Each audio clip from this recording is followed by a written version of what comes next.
नमस्कार, आप देख रहे हैं प्रदेश का नंबर 1 और सबसे भरोसेमंद news channel India news Haryana और मैं हूं आपके साथ आयुष चित्रांश। सत्ता पक्ष और विपक्ष में तीखी नोकझोंक के बीच में विधानसभा का शीतकालीन सत्र समाप्त हुआ। 3 दिन के सत्र में 16 विधेयक ऐसे रहे जिनको पारित किया गया।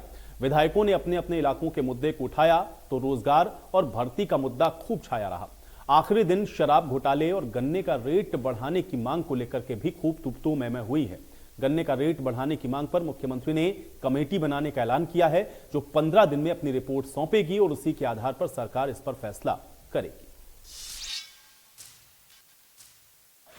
मैं घोषणा करता हूं कि एक हम कमेटी बनाएंगे जो 15 दिन में अपना सब अध्ययन करके, अरे सुन लो जी, बुढ़ा सब सुन लो, जो 15 दिन में अपना पूरा अध्ययन करके हमको एक रिपोर्ट पेश करेंगे। जैसा कहा है कि गन्ने का रिकवरी इतनी है, गन्ने का भाव इतना है, इतना लाभ हो गया, इतना प्रॉफिट हो गया, क्योंकि पिछले 4 साल से लगातार हर मिल को जो घाटा होता है उसकी भरपाई ये सरकार करती है, चाहे वो प्राइवेट मिले हो चाहे वो सरकारी मिले हो। प्राइवेट मिले तो हर बार उनको हम देते हैं तो वो हमें अपने सब्सिडी के नाते से उसको जोड़ना पड़ता है। सरकारी मिले, कोऑपरेटिव मिलों का भी लगभग 550 करोड़ रुपया आज कर्ज चढ़ा हुआ उन सरकारी मिलों के ऊपर। कोऑपरेटिव मिले हैं इसलिए उसका हिसाब उनको रखना पड़ता है। अब ये अलग बात है कि वो रिकवर वहां से होगा नहीं होगा, लेकिन अब चूंकि एक एट पार लेवल चीज आई है, एक एट पार आने के बाद केवल हरियाणा, पंजाब, उत्तराखंड और उत्तर प्रदेश 4 प्रदेश ऐसे हैं जहां ये रेट सरकारें घोषित करती हैं और उसका लाभ हानि का सरकार के ऊपर असर जाता है। नहीं मुख्यमंत्री जी, देखो ये तो आपने कर दिया, एक आप इसमें कोई बात नहीं, आप बढ़ाओ, अभी आज ही अनाउंस करो। आप 15 दिन बाद इसका निर्णय लेंगे। कमेटी तो पहले बनी हुई है, हम 15 दिन बाद इसका निर्णय लेंगे, मैंने बोल दिया ना। वो तो पहले बन ली कमेटी की एडवाइस है, तो आपने मान लिया अनाउंस कर चलिए अब हो गया। नहीं ऐसा जी, ये बड़ा गंभीर मुद्दा नहीं है, विषय बहुत ठीक है, विषय बहुत गंभीर है। मुख्यमंत्री ने जवाब दे दिया, सरकार ने जवाब दे दिया कि नहीं बढ़ा सकते, तो इसका मतलब ये है नहीं कि बढ़ाने में क्या है जी, हाँ जी, बढ़ाने में अभी कहते हैं मैं इतना पंजाब के बराबर पता कर नहीं, दूंगा, ये तो ये सरकार तो कह सकते हैं। हाँ जी, और छोड़ो, मैं तो कहता हूँ वोट ना करो, पंजाब के बराबर तो कर दो भाई। मांग तो किसानों की 450 है, लेकिन पंजाब के बराबर तो कर दो, पंजाब के बराबर कर दो। मुख्यमंत्री जी पंजाब के बराबर कर रहे हो कि नहीं कर रहे, कर रहे हो कि नहीं कर रहे, ये बता दो। नहीं कर रहे तो रहने दो, फिर हम क्या करें, चलो भाई। वहीं गन्ने के रेट की बहस के दौरान सीएम मनोहर लाल और नेता प्रतिपक्ष भूपेंद्र सिंह हुड्डा के बीच में शायराना अंदाज भी देखने को मिला है। आइए आपको सुनवाते हैं। कभी कह देते हैं कि तुम्हारी वो करूं, तुम्हारी सरकार में क्या था। तो मुख्यमंत्री जी एक मेरी भी बात सुन लो, क्या चमन को सींचने में सब कुछ ब्लेम हमारे पे डाल देते, सब कुछ। अब भाई 8 साल आपके हो गए, आपने क्या किया लोगों के लिए, सब कुछ। ये इन्होंने समय में ये था, ये हमारा हमने भर्ती किया था स्पोर्ट्स मिनिस्टर, ये भी कहा उस टाइम पॉलिसी क्या थी। कोई भी किसी को भी उठाओ, कोई भी उठेगा यही कहेगा। तो मैं इनको कहना चाहता हूँ मुख्यमंत्री जी को, चमन को सींचने में कुछ पत्तियां झड़ गई होंगी, मानता हूं मैं, यही इल्जाम लग रहा है हम पर बेवफाई का। अरे चमन को रौंद डाला जिन्होंने अपने पैरों से, वही दावा कर रहे हैं इस चमन की रहनुमाई का। क्या बात कर रहे हो, सब कुछ बर्बाद कर दिया। धन्यवाद, चलिए करो। धन्यवाद माननीय दर्शकगण। अब मुझे श्री जगदीश नायर, नहीं ऐसा हो नहीं सकता जी, नियमों में नहीं। भाव बढ़ा दो।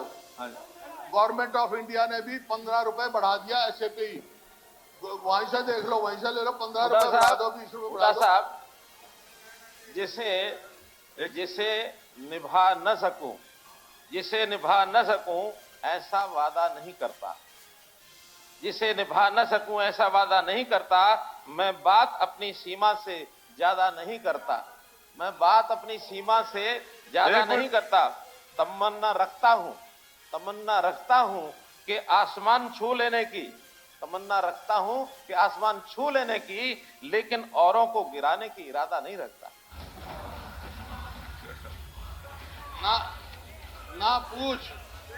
ना पूछ मेरे सब्र की इंतहा कहां तक है, तू सितम कर ले तेरी हसरत जहां तक है। वफा की उम्मीद उन्हें होगी तुमसे जिनकी आंखें बंद हैं। मैं तो दुनिया को दिखा रहा हूं कि तू बेवफा कहां तक है।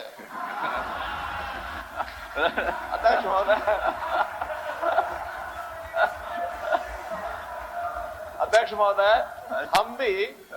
हम भी दरिया हैं, हम भी दरिया हैं, हमें अपना हुनर मालूम है। हम भी दरिया हैं, हमें अपना हुनर मालूम है। जिस तरफ भी चल पड़ेंगे रास्ते अपने आप हो जाएंगे। मेरे जुनून का नतीजा जरूर निकलेगा।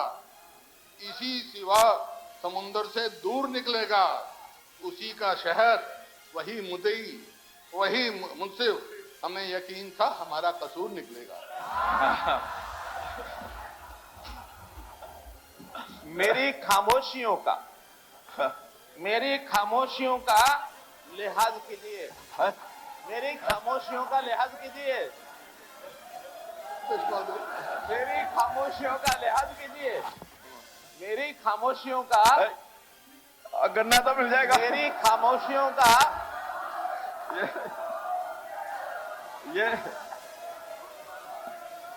मेरी खामोशियों का ये दूंगा।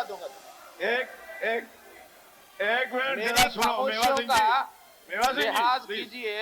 हाउस का मेरे लफ्ज ऑर्डर में ही है। ऑर्डर में है। दो मुख्यमंत्री, राजन साहब, एक राजन पूर्व साहब, मुख्यमंत्री सुन तो लो। और एक प्रेजेंट राजन मुख्यमंत्री साहब, बोल सुन रहे हैं तो लो, हाउस इज सुन इन तो लो। ऑर्डर। मेरी खामोशियों का लिहाज कीजिए। मेरे लफ्ज आपसे बर्दाश्त नहीं होंगे। अध्यक्ष जी, मैं कोई नहीं कह रहा। मैं एक ही बात कही भाई, गन्ने का भाव तो बढ़ा दो। ये जान इधर उधर ले जा रहे हैं। मुख्यमंत्री जी, आप तो डॉक्टर का काम कर रहे हो। नरवाना में एक डॉक्टर था जी, दांतों का। हाँ, पुराना। ये आज यही काम कर रहे हैं। हम गन्ने का भाव मांग रहे हैं, ये उधर उधर शेर शायरी कर रहे हैं। वो डॉक्टर बोला, कुर्सी लगा के बैठ गया, दांत का दर्द का लाजमी इलाज ना उसके पास जमूरा, क्योंकि इनके जैसे बैठे हैं सब, कुछ मामला नहीं, कुछ ना और कुछ हथियार। तो वो बैठ गया, उसके दर्द था बहुत। तो उसने 2 शीशी रख रखी थी और पानी की उसमें मिर्चें डाल रखी थी। बैठा दिया कुर्सी पे, उसकी आंख में मिर्च का पानी डाल दिया। वो बोला मेरी आंख। अरे बोला तेरे दांत का दर्द। बोला छोड़ दांत के दर्द को, मेरी आंख में डाल। तो ये बात कर रहा है, ध्यान उधर उधर ले जाते हैं। गन्ने का भाव बढ़ा दे, गन्ने का भाव बढ़ाओ। तो शीतकालीन सत्र के 3 दिन की कार्रवाई तीखी नोकझोंक के बीच में किस तरह से शायराना अंदाज तक पहुंची, हमने आपको दिखाया। लेकिन अहम सवाल हैं इस शीतकालीन सत्र को लेकर, उस पर नजर डालते हैं। 3 दिन के शीतकालीन सत्र से आखिर क्या निकला है, आज की बड़ी बहस का यह पहला सवाल है। दूसरा और अहम सवाल यह है कि शीतकालीन सत्र से विपक्ष आखिर चिपक, ये भी सवाल बड़ा महत्वपूर्ण है। और आज इन्हीं सवालों के साथ आज की चर्चा को आगे बढ़ाते हैं। सभी मेहमान मेरे साथ जुड़ गए, उनका परिचय आपके साथ करवा देते हैं। सत्यव्रत शास्त्री जी हमारे साथ जुड़ रहे हैं, भारतीय जनता पार्टी के प्रवक्ता हैं। सत्यव्रत शास्त्री जी, बहुत स्वागत आपका इस चर्चा में। रिंपल सोही जी हमारे साथ जुड़ रहे हैं, जेजेपी के प्रवक्ता हैं। रिंपल सोही जी, आपका भी स्वागत है। नितिन सिंगला जी हमारे साथ जुड़ रहे हैं, कांग्रेस के प्रवक्ता हैं। नितिन सिंगला जी, आपका स्वागत। ओंकार सिंह जी हमारे साथ जुड़े हुए हैं, इंडियन नेशनल लोकदल के प्रवक्ता हैं। ओंकार सिंह जी, आपका भी स्वागत। और केसी मलकानिया जी हमारे साथ जुड़े हुए हैं, वरिष्ठ पत्रकार हैं। केसी मलकानिया जी, आपका भी स्वागत है। सत्यव्रत शास्त्री जी, आपसे शुरुआत करते हैं। हालांकि बहुत तीखी नोकझोंक हम लोगों ने देखी 3 दिनों के इस पूरे सत्र के दौरान, लेकिन अंतिम दिन हम लोगों ने भी देखा कि किस तरह से शेरो शायरी हो रही थी, एक अच्छे नोट पर समाप्त हुई। लेकिन उसके अलावा जो 3 दिन का ये सत्र चला है, इसका लब्बो-लुआब क्या निकला है, इसको किस तरीके से हम लोग देखें, क्या निचोड़ रहा 3 दिन के इस शीतकालीन सत्र का? पहला रिएक्शन मैं आपका चाहूंगा इस पर। देखिए, पहले तो कहते हैं अंत भले का भला। अंत में यदि सब कुछ ठीक हो गया तो उसको अच्छा ही माना जाता है। निश्चित रूप से 3 दिन का ये एक विधानसभा सत्र, हम ये कह सकते हैं, हरियाणा वासियों के लिए एक अच्छा अवसर था, जिसमें पक्ष विपक्ष ने अनेक समस्याओं को उठाकर जन सामान्य को सुख सुविधाएं और नए समय की नई चुनौतियों के लिए जो कुछ अवसर था उसको प्राप्त किया। चाहे नशे के खिलाफ की बात हो या अन्य सामाजिक और कानून से संबंधित जो चीजें हैं, वो हरियाणा सरकार के द्वारा लाए गए बिलों से प्रदर्शित होता है कि हरियाणा आगे बढ़ रहा है, लेकिन चुनौतियां कम नहीं है। उन चुनौतियों को पार पाने के लिए हम सबको मिलकर हरियाणा को आगे बढ़ाने का जो संकल्प करना चाहिए, उसका सारे 3 दिन के अंत में जब हम सार के रूप में देखते हैं कि पक्ष विपक्ष चाहे सालाना अंदाजे में ही लेकिन किसी एक मुद्दे को लेकर आगे बढ़ रहे हैं, निश्चित रूप से ये हरियाणा के लिए सकारात्मक एक माहौल दिखाई देता है। इसलिए हम इस बात को लेकर आश्वस्त हैं कि 3 दिन का शॉर्ट ही सभी सब लोगों को अवसर नहीं मिला, लेकिन फिर भी जिन लोगों ने अपनी समस्याओं को, क्षेत्र की समस्याओं को, रोड्स के लिए और बाकी विषयों के लिए जो विषय उठाए, सरकार ने सकारात्मक रुख रखकर आने वाले समय में उन सब समस्याओं को और सब लोगों की इच्छाओं को पूर्ति करने का संकल्प का ये हमारा सर्वकालीन सत्र समाप्त हुआ। इसके लिए विपक्ष को भी मैं सहयोग के लिए बधाई और शुभकामनाएं देता हूं कि अच्छे माहौल में यह हरियाणा वासियों के लिए एक शुभ संकेत है। नितिन सिंगला जी, 3 दिन का क्या हासिल है?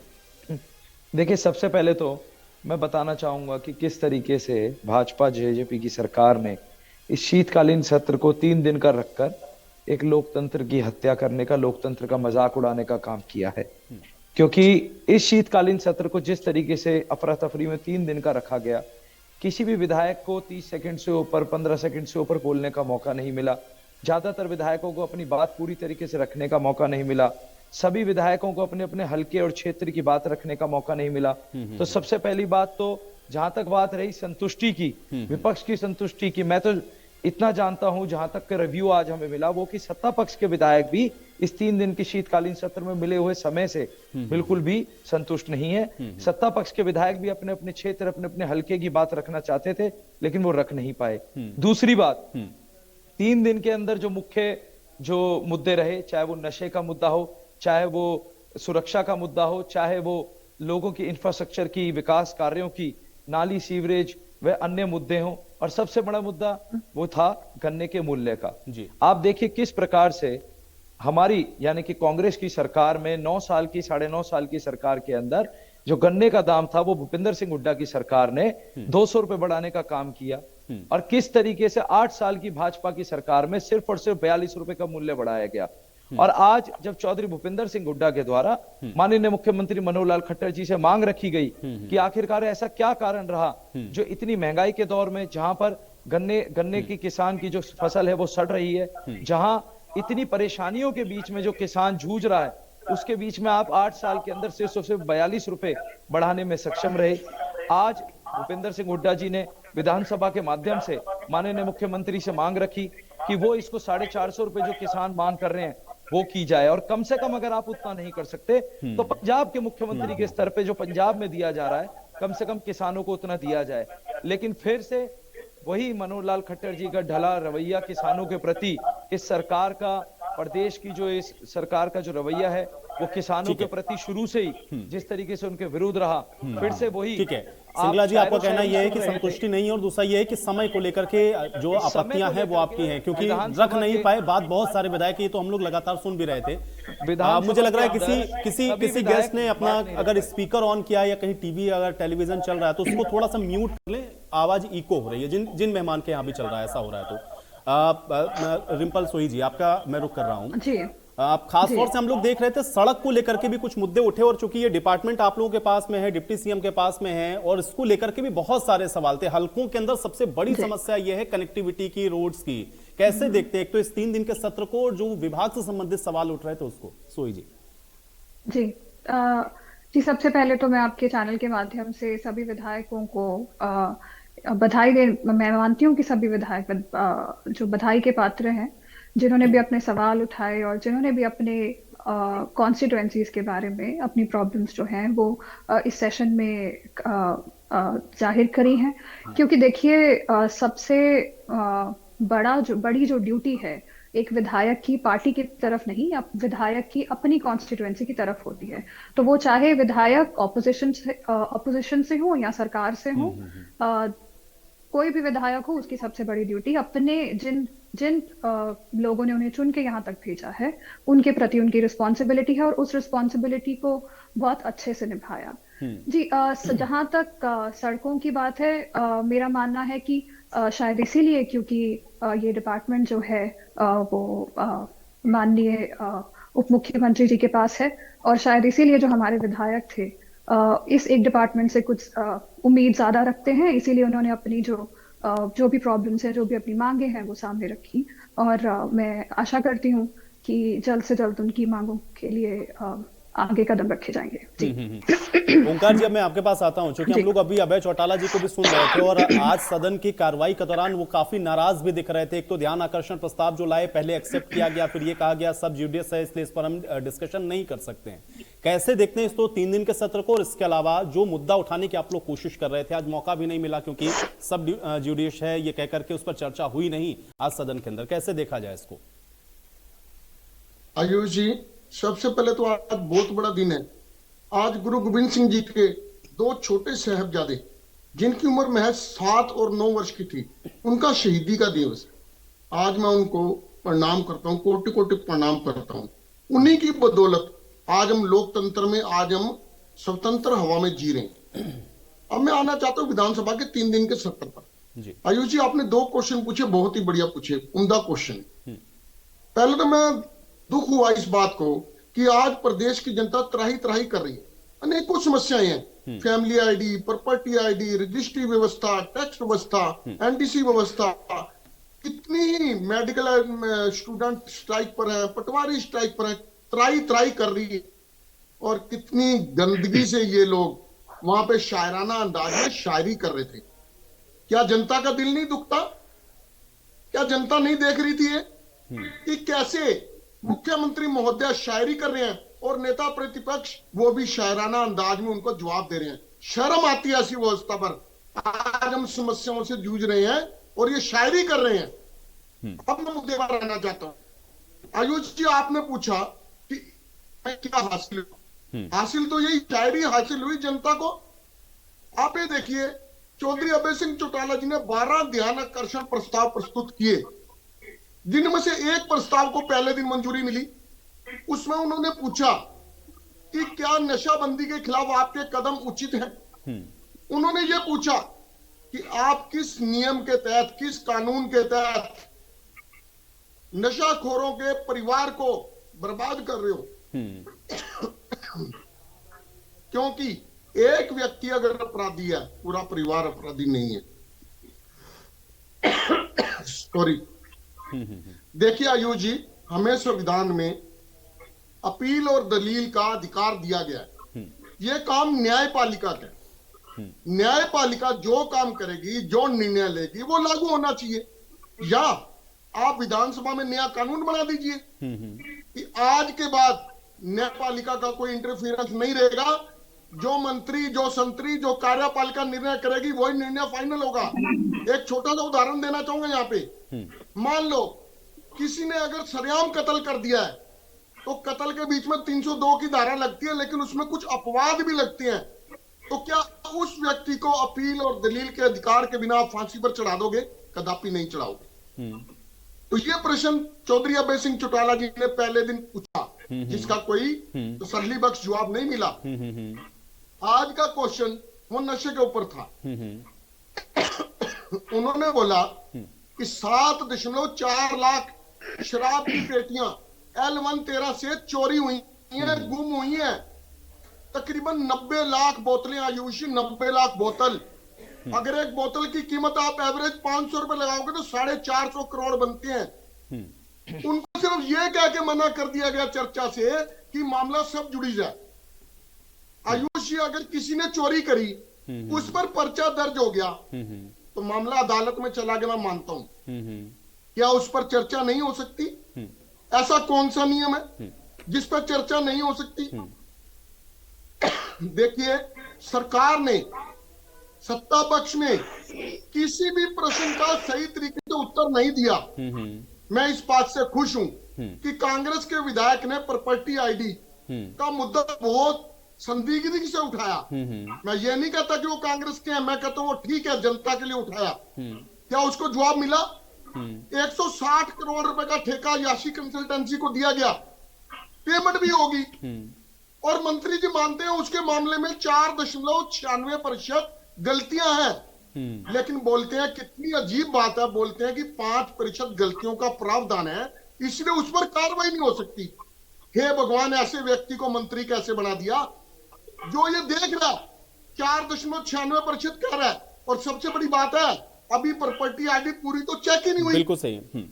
तो कुल मिलाकर के मुद्दों का समाधान और मुद्दों पर जवाब मिला नहीं ओंकार जी, इसलिए आपको संतुष्टि नहीं है। ठीक है, मैं इसका जवाब लूंगा। केसी मलकानिया जी हमारे साथ हैं। केसी मलकानिया जी, ये तो हम लोग हमेशा देखते हैं सत्र को लेकर के, जो भी पार्टी विपक्ष में होती है उसको ये शिकायत रहती है कि सत्र की अवधि छोटी है, विधायकों की संख्या ज्यादा है, सबके प्रश्न हो नहीं पाते। लेकिन ये जो शीतकालीन सत्र रहा 3 दिन, या इसके अंदर जो मुद्दे उठ रहे थे, कैसे देखते हैं इसको आप? इसलिए ऐसा है, जो भी विधायक चुनकर आता है वो अपने क्षेत्र की समस्या उठाता है। और आजकल वो जमाना नहीं है कि आपने विधानसभा में क्या कहा क्या नहीं कहा, जनता को पता नहीं लगता। जनता हर जो मुद्दा उसके क्षेत्र का उठाया जाता है उसको किसी ना किसी चैनल के माध्यम से, अखबार के माध्यम से या सोशल मीडिया के माध्यम से देखती है। इसलिए जो 90 विधायक हैं हरियाणा विधानसभा के, वो सभी चाहते हैं कि हमारे क्षेत्र की जो समस्या है वो उठाई जाए और सरकार से उसका जवाब मांगा जाए। परंतु 3 दिन का जो सत्र है वो बहुत कम था, इसलिए कुछ विधायकों को तो बोलने का भी मौका नहीं मिला। तो कुछ लोगों ने, जिन्होंने विधायकों ने अपनी मांगे उठाई, उनका क्या सही जवाब मिला, क्या उनकी समस्या का समाधान हुआ, ये बड़ी सोचने की बात है।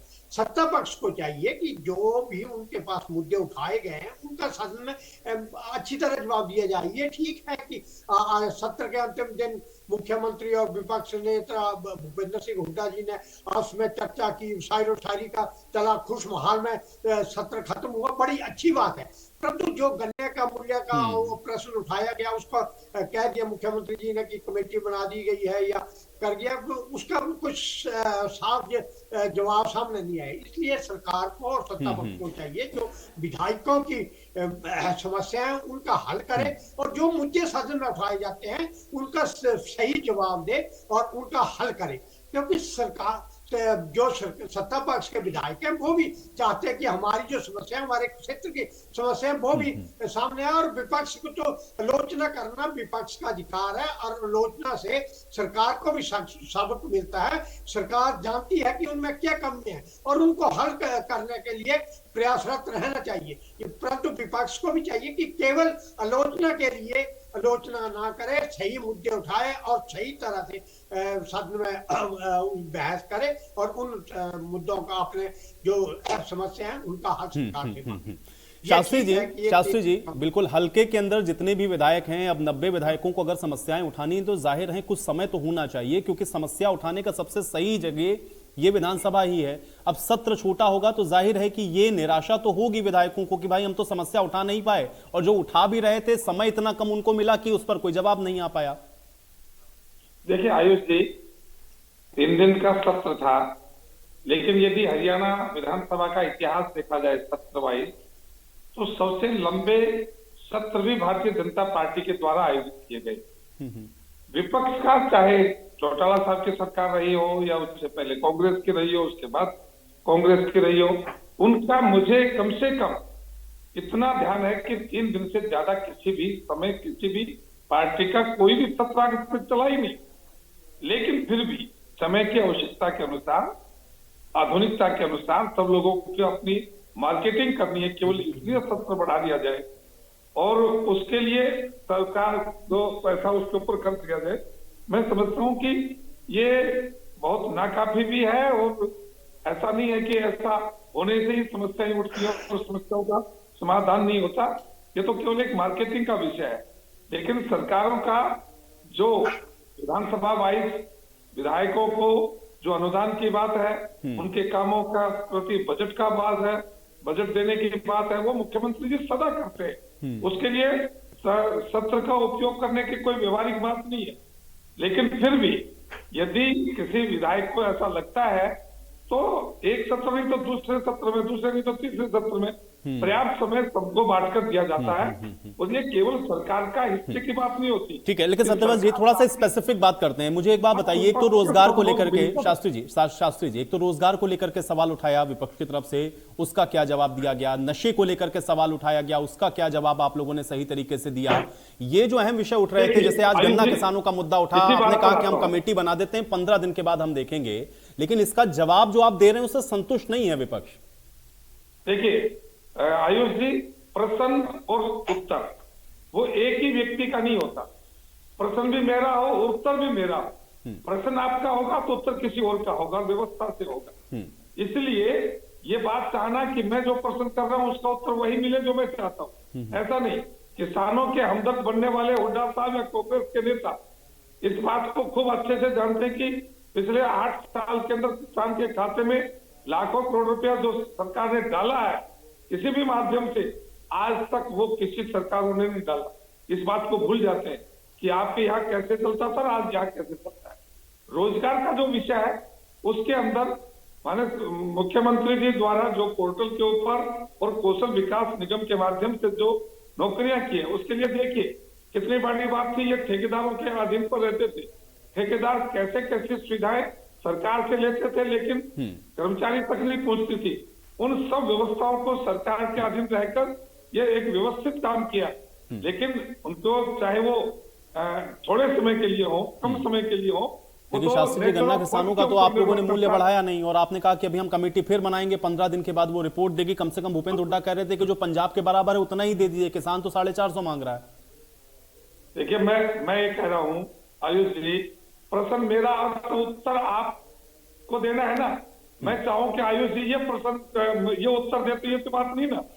इसीलिए हुड्डा जी ने मांग की, सरकार ने एक व्यवस्था दी कि मात्र 15 दिन के अंदर हम इसकी सब व्यवस्था करके, हो सकता है पंजाब से ज्यादा भी मिल जाए, हो सकता है तो जो कुछ इधर उधर की बात हो, तो जो कुछ हो वो व्यवस्था से हो। और उस व्यवस्था के लिए एक विशेषज्ञों की टीम बनकर कितना पिछले घाटा था, कितना आगे संभावना है, उसकी व्यवस्था कैसे हो, यदि विधि विधान से अच्छे ढंग से हो जाए तो उसमें दोष क्या है। 15 दिन कोई ऐसी बात तो नहीं है कि उसके लिए सिंगला जी जो प्रश्न उठा रहे हैं, ठीक है सिंगला जी, जो प्रश्न आप उठाएंगे, जो उत्तर आप चाह रहे हैं वही उत्तर मिले। आयुष जी, नशे के बारे में देखिए, मैं सबसे पहले तो ठीक है सिंगला जी, एक बार नशे पे भी मैं जवाब लेता हूं, मैं आ रहा हूं। हाँ, नशे को लेकर नशे पे कल इंडिया न्यूज हरियाणा पे ऑलरेडी बात हो चुकी है, तो मैं चाहूंगा कि आज हम जो मुख्य मुद्दा है उस पर बात करें। सबसे पहली बात तो मैं बताना चाहूंगा कि हरियाणा प्रदेश के अंदर जिस तरीके से इस भाजपा जेजेपी की सरकार के अंदर विधानसभा के स्तर लगाए जा रहे हैं, मुझे लगता है कि सिर्फ और सिर्फ मुख्यमंत्री जी और बीजेपी जेजेपी सरकार अपना पल्ला झाड़ने का काम कर रही है। वो इन 3 दिनों को कैसे भी भगवान का नाम लेके काटने की कोशिश करती है। जो भी विधायक किसी मुद्दे को उठाते हैं, हंसकर या शेरो शायरी करके मुख्यमंत्री जी या बात को टालकर उनकी बातों को दरकिनार कर देते हैं। आप 3 दिन का रवैया, 3 दिन का विधानसभा का सेशन देखिए, किसी भी विधायक को, यहां तक कि भाजपा के अपने खुद के विधायकों को जिन्होंने अपने अपने मुद्दों की मांग रखी, उस पर मुख्यमंत्री या उस विभाग के किसी भी मंत्री द्वारा कोई भी संतोषजनक जवाब नहीं दिया गया।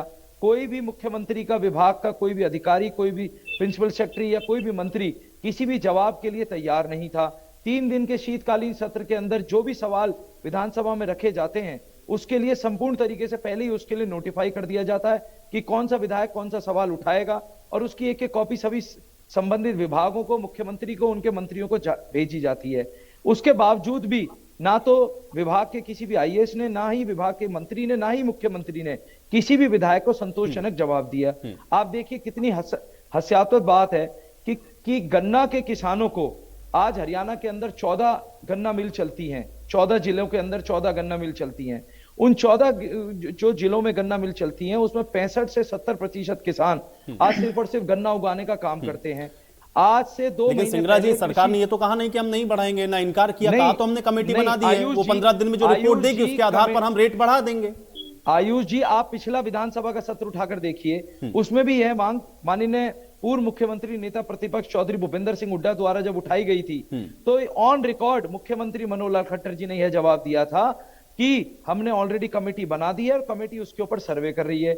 इतने महीनों के बावजूद भी आज 3 दिन के सत्र के बाद मुख्यमंत्री जी ने यह कहकर बात टाल दी कि हम 15 दिन के अंदर कमेटी बनाकर जवाब देंगे, जबकि जेपी दलाल जी जो कि कृषि मंत्री हैं, आज से 2 महीने पहले उन्होंने मीडिया के माध्यम से, जब चुनाव आ रहे थे हिसार के अंदर और किसानों के वोट की जरूरत थी बाय इलेक्शन में, तो 2 महीने पहले जेपी दलाल जी ने मीडिया के समक्ष जाकर यह कह दिया कि हम गन्ना का मूल्य जो है वो 400 रुपए प्रति क्विंटल बढ़ाने का काम करेंगे, और फिर किसानों को ठगने का काम करा, 362 रुपए करा। आखिरकार मैं ये पूछना चाहूंगा इस सरकार से, इनके प्रवक्ताओं से, कि आखिरकार जो कांग्रेस की सरकार ने 2014 के अंदर जो 318 रुपए के ऊपर ले जाकर इसको 320 रुपए पे छोड़ा था, मुख्यमंत्री भूपेंद्र सिंह हुड्डा की सरकार ने, आप सिर्फ और सिर्फ 8.5 साल के अंदर 42 रुपए का दाम बढ़ा पाए। आपकी क्षमता इतनी थी। तीसरी बात, मैं अपनी मुख्य बात रखना चाहूंगा कि सबसे बड़ा मुद्दा आज हरियाणा प्रदेश के ऊपर कर्ज का है। आज हरियाणा प्रदेश के ऊपर आर्थिक कर्ज 3,11,000 करोड़ का है। आप देखिए आयुष जी, आपके चैनल के माध्यम से मैं आपके सभी जो कि आपके चैनल को व्यूअर्स हैं, मैं उनको बताना चाहूंगा, हरियाणा के व्यूअर्स को, कि सन 2004 से लेकर 14 तक जब कांग्रेस की सरकार थी तो सिर्फ और सिर्फ 35,000 करोड़ का कर्ज हरियाणा की सरकार के ऊपर मुख्यमंत्री भूपेंद्र सिंह हुड्डा की सरकार ने छोड़ा। और अब पिछले 8 साल के अंदर 2,15,000 करोड़ रुपए का कर्ज बढ़ाने का काम सिर्फ और सिर्फ इस भाजपा जेजेपी सरकार ने किया। आखिरकार जब किसानों को उनका मूल्य नहीं मिल रहा, जब युवाओं को, तो ये कर्ज कहां जा रहा है? ठीक है, मैं आपका सवाल समझ गया रिंपल सोई। जब युवाओं को मैं रिंपल सोई जी, ठीक है, मैं समझ गया। आपने कहा कर्ज बढ़ा दिया, इतना कर्ज लेकर के कहां खर्च कर रहे हैं? रिंपल सोई नहीं, मैं ये जानना चाहता हूं कि आखिरकार युवाओं को जो रोजगार नहीं मिला, ठीक है, आज हरियाणा, ठीक है, रोजगार की भी बात हो जाएगी, इसी में रोजगार की भी। 2,88,000 भर्तियां खाली हैं आयुष जी, 2,88,000 भर्ती, रोजगार पर भी हम लोगों ने कल चर्चा कर ली। हाँ ठीक है, सोई जी। जी सबसे पहले तो मैं एक बात कहना चाहूंगी कि जो 1 घंटे से भी ज्यादा का समय बर्बाद किया गया सदन का, जो वेस्ट किया गया 1 घंटे से भी ज्यादा का समय, इनफैक्ट अराउंड 70 मिनट्स जो है, वो एक ही सवाल पर बार बार, जबकि पहली बार उस बात का जवाब दे दिया गया कि ये सब्सिडाइज मामला है। और ओंकार जी थोड़ी देर पहले यही सवाल कर रहे थे कि सब्सिडाइज। ओंकार जी आपको ये बता दें कि, और आपको पता भी होगा, ऐसा नहीं है कि आपको ये बात नहीं पता, जब कोई मामला सब्सिडाइज होता है उसके ऊपर सदन में आप अपनी राय नहीं दे सकते हैं। आप क्या जवाब चाहते हैं आपके नेता? मैं मानती हूं कि उनका सवाल पूछने का हक है, सवाल पूछिए, पर जब आपको पहली बार में ये जवाब दे दिया गया कि मामला जो है वो सब्सिडाइज है, सब्सिडाइज मामले के बारे में सदन के अंदर कोई भी ओपिनियन नहीं रखा जा सकता, तो क्यों उस मुद्दे पे बार बार 70 मिनट्स वेस्ट किए गए? वही 70 मिनट अगर किसी और को दिए जाते, इतने में कितने और विधायक अपनी बात रख पाते? तो ध्यान आकर्षण प्रस्ताव को एक्सेप्ट नहीं करना चाहिए था ना। मेन क्वेश्चन तो यही था ना कि आप उसको एक्सेप्ट क्यों कर रहे हैं? या तो आप उसको एक्सेप्ट नहीं करते, जब उसको ऑन टेबल किया गया तब तो आपने उसको एक्सेप्ट कर लिया, बाद में आपने कहा जब चर्चा होने वाली है तब आपके मिनिस्टर कहते हैं कि ये देखिए ये तो विचाराधीन है कोर्ट के अंदर, हम इस पर चर्चा नहीं करेंगे। ऐसा जी, तब जब कोई भी, देखिए, जब कोई भी सवाल सब्सिडाइज होता है तो उस पर चर्चा की ही नहीं जा सकती। तो अगर आपका सवाल इस बात पे है कि उसको एक्सेप्ट क्यों किया गया, तो वो अलग एक सवाल है, पर उस पर चर्चा की जा सकती है या नहीं की जा सकती, ये तो सबको पता है कि एक सब्सिडाइज मामले पे चर्चा नहीं की जा सकती। कोई भी माननीय जो है इसके ऊपर अपना ओपिनियन नहीं रख सकता है। इसके ऊपर जब पहली बार में ये जवाब दे दिया गया तो फिर उसके ऊपर इतना और टाइम क्यों वेस्ट किया गया? वही टाइम किसी और, ठीक है, लेकिन रिंपल जी इसके अलावा भी जो सवाल उठ रहे थे उसका भी जो जवाब है वो आप लोगों ने ऐसा दिया नहीं जिससे विपक्ष संतुष्ट हो पाए, क्योंकि किसी भी सवाल का जवाब आप लोग सही तरीके से नहीं दे रहे हैं। ये भी कह रहे थे ओंकार जी भी, सिंगला जी भी कह रहे हैं कि शायराना अंदाज में आप लोग उस बात को टाल जाते हैं। किसी भी मामले का जवाब आप लोगों ने नहीं दिया, और इवन आप लोगों के खुद के विधायक भी असंतुष्ट नजर आए कि एक तो उनको बोलने का मौका नहीं दिया गया और जो बोल भी रहे थे उनके सवालों के जवाब भी नहीं मिले उनको। सिंगला जी, देखिए, सिंगला जी कांग्रेस से हैं, तो और कोई कहे तो कहे, पर कांग्रेस तो ना इस बात को उठाए कि ये जो एक शायराने तरीके से जो एक वार्तालाप हुई, वो उसका मुद्दा तो ना उठाएं, क्योंकि अगर एक तरफ से शेरो शायरी हो रही थी और दूसरी तरफ से भी फिर शेरो शायरी होने लगी, तो उसमें जो समय बर्बाद हुआ वो उस समय को भी कहीं बेटर यूज किया जा सकता था। तो हुड्डा जी ने भी उसको, उसमें सबसे पहले जो हुड्डा जी ने उसके ऊपर शेरो शायरी करनी शुरू करी। ठीक है, शेरो शायरी के तरीके भी एक तरीका होता है अपना सवाल रखने का, पर उसके बाद उसका जवाब, फिर उसके जवाब के ऊपर एक जवाब और एक फिर सवाल, और अगर ये सब शेरो शायरी में ही होगा तो असली में जवाब कैसे मिलेगा? और दूसरी बात, जहां तक आप कह रहे हैं विपक्ष के सैटिस्फैक्शन की, देखिए, ये तो फिर वही सिचुएशन है कि मैं मानती हूँ डेमोक्रेसी में विपक्ष का बहुत बड़ा रोल है, और विपक्ष का जो रोल है वो यही रहता है कि वो सरकार को एक आईना दिखाने का काम करे। नहीं, ये तो मैं विपक्ष जो है वो करता है। ये तो मैं समझ गया कि चलिए ठीक है, विपक्ष है, विपक्ष तो सवाल उठाएगा। आपके अपने विधायक भी असंतुष्ट नजर आए कि उन्होंने भी जो सवाल उठाया उसका विभाग ने सही तरीके से जवाब नहीं दिया, या मंत्री उसका जवाब दे नहीं पाए। तैयारी थी नहीं क्या रिंपल सोई जी? जी देखिए, नहीं नहीं, इसको तैयारी से नहीं जोड़ा जा सकता। जब कोई सवाल आप सेशन में करते हैं, अगर उसका जवाब मुख्यमंत्री जी ये कह कर देते हैं कि इसके ऊपर एक कमेटी बना के उसको डिसाइड किया जाएगा, क्योंकि ऐसा ऐसा नहीं है कि आप हर सवाल का जवाब वहां उसी समय दे सकें, क्योंकि उसके ऊपर बहुत सारी चर्चाएं होनी बाकी रहती हैं। सिर्फ उसी टाइम पे इतनी जल्दी डिसाइड करके एक जवाब दे देना ये पॉसिबल नहीं होता है। तो हर सवाल का एक जवाब नहीं हमेशा उसी समय दिया जा सकता, पर ये एक अंडर कंसिडरेशन रख लेना भी अपने आप में एक जवाब रहता है। ठीक है जी। ओंकार जी, आप जो सवाल उठा रहे हैं उसका जो जवाब आप चाहते हैं वही जवाब मिल जाए, ऐसा तो नहीं हो पाएगा। आयुष जी, बहुत अजीब बात है कि मेरी छोटी बहन रिम्पल कितनी अनजान बन रही है। एक सवाल ध्यानाकर्षण प्रस्ताव स्वीकार किया गया, मामला अदालत के विचाराधीन। आप मेरे को एक बात बताइए आयुष जी, न्यायालय के विचाराधीन मामला है, एफआईआर दर्ज हुई, चालान कटेगा, उसमें इंफॉर्मेशन आएगी, वो इंफॉर्मेशन सदन में साझा करने के लिए किस अदालत ने रोका? क्या वो इंफॉर्मेशन सदन में साझा नहीं हो सकती? जिंदगी में पहली बार सोच, तो मेरे कान पे मेरे को तो समझ नहीं आता। इनसे ये तो पूछिए कि वो पर्चे की कार्रवाई, वो चालान की कार्रवाई, उसके ऊपर नहीं ठीक है, लेकिन चालान की कार्रवाई और सदन के क्लॉज अलग अलग है ना। सदन के भी अपने कुछ नियम हैं, उससे वो बाउंड है। अगर सदन का ये नियम कहता है कि कोई मामला अदालत के अंदर विचाराधीन है, उस पर हम चर्चा नहीं कर सकते हैं, तो आप कैसे करेंगे उस पर चर्चा? क्योंकि नहीं, ये बात बिल्कुल सही होगा जी। ये सवाल तो मेरा भी है, या तो आप उसको एक्सेप्ट ना करें, अगर एक्सेप्ट कर रहे हैं तो ये जो कमी है उसको आपको दूर करना पड़ेगा।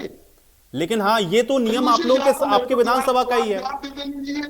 देखिए, अगर इन्होंने विधानसभा में वो सवाल ग्रहण किया, उस प्रस्ताव को मंजूरी दी, तो उस पर चर्चा क्यों नहीं? क्या किसी अदालत ने रोक लगा रखी उसके ऊपर? नहीं, इनके पास जवाब तैयार ही नहीं था।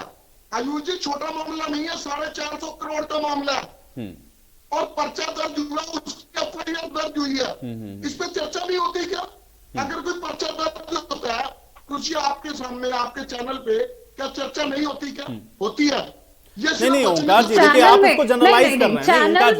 ओंकार जी, आप उसको जनरलाइज कर रहे हैं। सदन के अंदर रूल बुक क्या कह रही है, आप तो सदन वैसे चलाएंगे ना। सदन की रूल बुक क्या कहती है, आप सदन वैसे चलाएंगे। यहाँ पर आप चर्चा कर सकते हैं, इस बात से मैं बिल्कुल सहमत हूँ। अब सदन में क्या रूल बुक कह रही है, ये तो वहां के स्पीकर बताएंगे, और सदन क्या कह रहा है ये तो सदन के अंदर जो बैठे लोग हैं वो बताएंगे। तो फिर इन्होंने उस प्रस्ताव को हाँ, उस विषय पर बिल्कुल होना चाहिए। ये तो अलग विषय है कि उसको एक्सेप्ट क्यों किया, उसको एक्सेप्ट क्यों किया, ये सवाल तो है। ये सवाल तो है कि उसको एक्सेप्ट क्यों किया। आयुषी, जेजेपी की अपनी विधायक स्कूलों में अध्यापकों की कमी का मामला लेकर उठ रही थी, इनके अपनी विधायक, कितने शर्म की बात है, सत्ता पक्ष में सहभागी पार्टी की विधायक भी अपनी कमियां गिनी है। अगर वो कमियां गिना रही है तो जनता कहां से संतुष्ट होगी? आयुषी, आपने देखिए, प्रॉपर्टी आईडी को छोड़िए, आप परिवार पहचान पत्र को ओंकार जी रिम्पल जी ठीक है, ओंकार जी मैं जवाब दे, रिम्पल जी जवाब दीजिए। मैं इसीलिए बार बार आपसे कह रहा था कि आपके अपने विधायक, और खुद बताइए अगर इस तरीके से आपके खुद के विधायक अगर ये सवाल उठा रहे हो। करने दीजिए आयुष जी, सुनिए, इनकी अपनी विधायक संतुष्ट नहीं है, और इनके विधायक, इनके डिप्टी सीएम के बाद जो विभाग है, सड़कों का विभाग, पीडब्ल्यूडी, उसकी इतनी शिकायतें हैं, अगर लिखना शुरू करते तो कापियां खत्म हो जाएंगी। ये सुनना नहीं चाहते, और फिर कांग्रेस के विधायक ओंकार जी सुनना नहीं चाहते, ओंकार जी सुनना नहीं चाहते, इसलिए सुन रहे हैं। मेरी बात पूरी होने दीजिए, मेरी बहन, मेरी बात पूरी होने दीजिए। कांग्रेस के प्रवक्ता साथी ने बहुत अच्छी बात करी कि शेरो शायरी नहीं होनी चाहिए, मैं भी मानता हूं नहीं होनी चाहिए, लेकिन उनके हुड्डा साहब भी तो शेरो शायरी कर रहे थे, उनको कौन सुनता है? नहीं बिल्कुल सही बात है, लेकिन ठीक है, शेरो शायरी भी होती रही है, शेरो शायरी भी होती रही है, ऐसा तो नहीं है ना ओंकार जी की कोई पहली बार हो रहा था, पहली बार तो नहीं हो रहा था। देखिए मैं अपनी बात रखना चाहूंगा। एक सेकंड पहले रिम्पल जी जवाब दीजिए। रिम्पल जी, आपके अपने विधायक संतुष्ट नहीं है, स्कूल में शिक्षकों की कमी है वो बता रहे थे, और शिक्षा मंत्री खड़े होकर कह रहे थे कि कमी नहीं है, फिर विधानसभा स्पीकर को कहना पड़ा कि नहीं भाई, अगर आपके विभाग से जानकारी गलत आ रही तो ये बड़ा गंभीर विषय है। जी ऑलरेडी मैं उसके ऊपर आपको ये बता देना चाहती हूँ, और आई एम श्योर कि आपको भी इसके बारे में अब तक खबर लग गई होगी कि जिन्होंने भी, जो भी रिस्पॉन्सिबल थे ये गलत जवाब तैयार करने के लिए, उनको ऑलरेडी चार्जशीट कर दिया गया है और उनसे सवाल पूछा जा रहा है। ये शो कॉज जो है जी, ओंकार जी, नहीं नहीं नहीं, ओंकार जी फिर आप बताइए क्या करना चाहिए। ओंकार जी आप बताइए। नहीं ओंकार जी, जब आप बोल रहे थे तो ठीक है ओंकार जी आप सुन लीजिए। हाँ ओंकार जी आप सुनिए भाई। सवाल मैं भी देखिए। हाँ ओंकार जी, अगर आवाज ऊंची करने की बात है तो मैं इतना ऊंचा बोल सकती हूँ कि आपको मैं नहीं बोलने दूंगी, और मैंने पहले भी आपको ये बहुत बार कहा है। तो जब मैं बीच में बोल रही हूँ, जब मैं मैं बोल रही हूँ तो आप बीच में मत बोलिए। मैं आपको ये खबर बता रही हूँ कि अगर आपको इस बारे में नहीं पता तो आपको बता देना चाहती हूँ कि जो लोग भी रिस्पॉन्सिबल थे ये गलत जवाब तैयार करने के लिए, उनको ऑलरेडी शो कॉज दे दिया गया है। उनसे पहले से सवाल पूछे जा रहे हैं। जनता को दिखाने के लिए आपका क्या मतलब है? नहीं आप अपना नहीं, मैं बिल्कुल अच्छे से समझ पा रही हूँ कि क्यों आपको सदन की जो कार्यवाही है ना वो समझ में नहीं आती है, क्योंकि आप खुद अनपार्लियामेंट्री लैंग्वेज यूज करते हैं। आप जिस तरह के वही, हाँ फिर अगर समझ में आती है तो फिर आप मत बोलिए ना। तो जिसको समझ में आती है कम से कम उसको बोल लेने दीजिए, आप मत बोलिए फिर। आयुष जी, यही बात एग्जैक्टली यही बात डिप्टी सीएम जी ने आपके विधायक को बोली है, और आपने भी बिल्कुल वही बात कह दी है कि आप ही को समझ में आती है। ये किस तरह का बिहेवियर है जो आपकी पूरी पार्टी में प्रचलित है? किस तरह का बिहेवियर है ये? नहीं तो आप लोगों को नहीं आती ना। ठीक है चलिए, अब आप लोग आपसे आरोप प्रत्यारोप में लग गए। ठीक है, आपने ये बता दिया कि इस पर कार्रवाई कर रहे हैं, तो यही तो बात है ना। इसीलिए तो मैंने रिम्पल जी पूछा ना कि आप लोगों के विभाग की तैयारियां कहाँ हैं। बिल्कुल आप लोगों के विभाग की तैयारियां नहीं है। बताइए आपके अधिकारी जो काम कर रहे हैं वो गलत आपको रिपोर्ट दे रहे हैं। इससे ज्यादा शर्मनाक क्या हो सकता है? आयुष जी मैं एक और बड़ा अहम मुद्दा आपके बीच में रखना चाहूंगा। सिंगला जी एक सेकंड पहले भाई, केसी मलकानिया जी क्या कुछ भी प्रोडक्टिव नहीं था 3 दिनों के अंदर? देखो आयुष जी, जो विधानसभा एक ऐसा स्थल है जहां सरकार जो है वो लोगों की समस्याओं को सुनती है, उसका जवाब देती है, और विपक्ष जो है वो अपनी समस्या उठाता है, और बहुत सी जानकारियां जनता को विधानसभा के द्वारा मिलती है। जैसे सरकार ने कितना कर्जा लिया, कितनी बेरोजगारी है, सड़कों के हालात कैसे हैं, हमारा विधायक क्या कर रहा है, वो हमारी समस्या उठा रहा है कि नहीं उठा रहा है। और सरकार के पास भी ये समय होता है, अगर आपने कोई काम किया है तो आप उपलब्धियां गिना सकते हैं कि हमारे क्षेत्र प्रदेश की सड़कें इतनी बढ़िया हैं, किसी समय हरियाणा रोडवेज की जो बस है ट्रांसपोर्ट है चर्चित थी कि बहुत बढ़िया है। तो ये जो उपलब्धि है वो भी आप गिना सकते हैं। तो ये 3 दिनों में ये सारो शायरी का जो मुद्दा है ये तो ठीक है, कई बार मुहाल हल्का करने के लिए भी होता है, जरूरी नहीं इसको नेगेटिव नहीं ले सकते, हमें पॉजिटिव लेना चाहिए कि अगर 2 नेता बोल रहे हैं और आपस में शायरो शायरी से आदान प्रदान कर रहे हैं तो ये सदन का मनोरंजन भी है और थोड़ा जो तलखियां है वो कम होती है। परंतु इसके साथ साथ जो विधानसभा का जब सत्र आता है, प्रश्न जाते हैं, तो पूरा डिपार्टमेंट जो है वो पूरे सरकार जो वो उन सवालों के जवाब देने में लग पड़ती है। कहीं आप काम कराने जाए तो कहते नहीं जी नहीं, अभी विधानसभा से प्रश्न आया उसका जवाब तैयार कर रहे हैं, हमें जरा विधानसभा का सत्र निकल जाने तो उसके बाद, और उसके बावजूद अगर आपका जवाब सही नहीं होता है या आपने कोई ध्यान प्रस्ताव स्वीकार किया है और आप कह रहे हैं कि सब जुडिस है, तो ये इस बात की जानकारी आपको पहले होना चाहिए, मंत्रियों को भी होनी चाहिए, अधिकारियों को भी होनी चाहिए। IAS ऑफिसर है, इतनी बड़ी फौज है आपके पास, तो वो क्या करती है? अब तो ठीक है आपने एक्सप्लेनेशन मांग ली, पूछ लिया, परंतु विधानसभा में विधायकों को अपने इलाके की समस्या रखने का मौका दिया जाना चाहिए। और जो जानकारियां जैसे कर्जा के मामला उठा, शराबबंदी का उठा, गन्ने की कीमतों का उठा, और कई मुद्दे ऐसे होते हैं जिनकी आम लोगों को पता नहीं होता, विधानसभा के थ्रू लोग हमें पता लगता है क्या कुछ हो रहा है और क्या समस्या है। और जो विधायक है वो भी अपनी जो प्रोग्रेस है वो अपने विधायक अपनी विधानसभा के सामने रखते हैं कि मेरे क्षेत्र की ये समस्या है, और वे लोग भी देखते हैं। इसलिए जो विधानसभा का सत्र है थोड़ा खुला रखना चाहिए और सरकार को भी पूरी तैयारी के और सबको मौका मिलना चाहिए। आप किसी बात के साथ चर्चा में यही समाप्त करूंगा। शुक्रिया आप लोग का समय निकालने के लिए, चर्चा का हिस्सा बनने के लिए। तो हालांकि सत्र हंगामेदार भी रहा है, कुछ अहम मुद्दे भी उठाए गए हैं, लेकिन विपक्ष ने जिन सवालों को उठाया है उसका और आगे किस तरीके से जवाब सरकार देगी और उस पर काम कैसे करेगी ये देखना बहुत महत्वपूर्ण होगा। आज बड़ी बहस में मेरे साथ फिलहाल इतना है।